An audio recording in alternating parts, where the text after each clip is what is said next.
নমস্কার বন্ধুরা, আজ 12ই মার্চ 2025 বিধানসভার শুরুতেই আমার প্রশ্ন থাকে, সেটা হচ্ছে আমাদের কামারখুড়ির রেল ওভারব্রিজের কাজের অগ্রগতি নিয়ে। তো সেটা নিয়ে মন্ত্রী মহোদয় বিস্তারিত তার বক্তব্য রাখেন, সেটা আপনাদের পরেই পেশ করছি। Question number 1062, Minister in charge of Public Works Department से पुलक रॉय। মাননীয় অধ্যক্ষ মহোদয়, আপনার মাধ্যমে মাননীয় বিধায়কের প্রশ্ন, কামাখ্যাগুড়ি ঘোড়ামারা ফ্লাইওভারের ডিপিআর এর অগ্রগতি কিরূপ? উত্তর, কামাখ্যাগুড়ি ঘোড়ামারা ফ্লাইওভারের ডিপিআর তৈরির অগ্রগতি ভারতীয় রেলওয়ের উত্তর পূর্ব রেলওয়ে জোনের কর্তৃপক্ষ বলতে পারবে, কারণ কামাখ্যাগুড়ি ঘোড়ামারা রেলওয়ে লেভেল ক্রসিংটি এই জোনের আওতাধীন। ভারতীয় রেলওয়ে বোর্ডের 2017/C/4/ALX/miscellaneous/244 LSC/PT Part 1 ডেটেড 19/8/2024 আদেশনামা অনুসারে সমস্ত রেলওয়ে লেভেল ক্রসিং এর উপর ফ্লাইওভার নির্মাণের ডিপিআর প্রস্তুত করা এবং অনুমোদন করার দায়িত্ব উত্তর পূর্ব রেলওয়ে জোনের। প্রশ্ন, কতদিনের মধ্যে উক্ত কাজ সম্পন্ন হবে বলে আশা করা যায়? উত্তর, কতদিনের মধ্যে কাজ সম্পন্ন হবে এটাও ভারতীয় রেলওয়ে সংস্থার উত্তর পূর্ব রেলওয়ে জোনের কর্তৃপক্ষই বলতে পারবে। ধন্যবাদ স্যার, আপনার মাধ্যমে মাননীয় মন্ত্রী আমার প্রশ্ন। তো এই পারপাসে রেলওয়ে ডিপার্টমেন্ট এনওসির জন্য চেয়েছিল, তো গত 16ই জানুয়ারি রাজ্য তাকে এনওসি দেয়।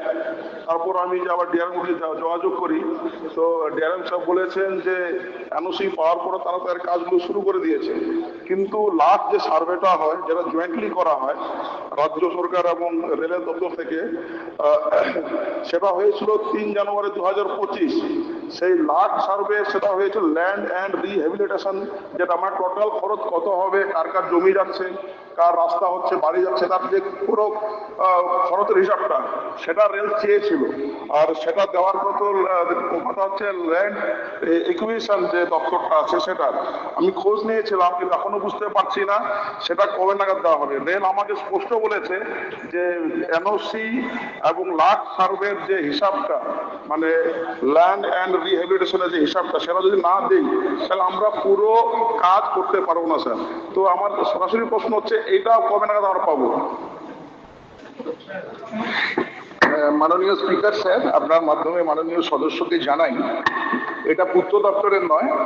যেহেতু এসডিও এর এনওসি দিয়েছেন মহকুমা শাসক, আপনি এলএ কালেক্টর এবং জেলা শাসকের সঙ্গে কথা বলতে পারেন, এটার সঙ্গে পূর্ত দপ্তরের কোনো। ধন্যবাদ, মানে এখনো পাইনি, তার জন্য বলছিলাম তাহলে আমি যোগাযোগ করবো জেলা শাসক, তাই তো স্যার?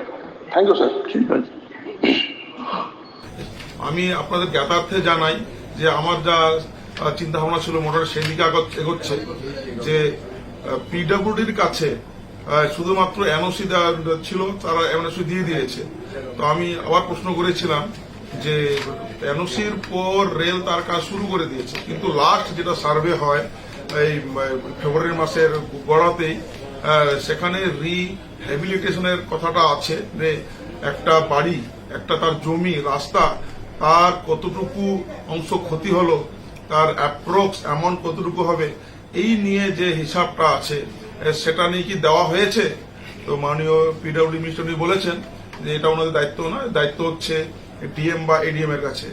আমি সমস্ত সৌবুদ্ধি সম্পন্ন মানুষ তথা কুমারগ্রাম, কামাখ্যাগুড়ির সমস্ত ক্লাব, ব্যবসায়ী সমিতি, মাস্টারমশাইরা আছেন, ব্যবসায়ীরা আছেন, সকলকে অনুরোধ করব, আপনারা যে যেখানে পারুন এনি হাউ যেন ডিএম বা এডিএম তারা ওই লাস্ট সার্ভের হিসাবটা,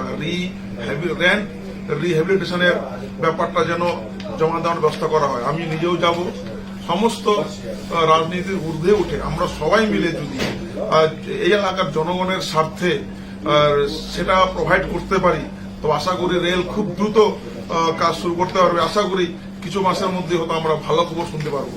তবে ওই ছোট্ট যে কাজটুকু আছে সেটা যেন ঝুলে না থাকে, প্রত্যেকের কাছে এইটুকু আবেদন করবো।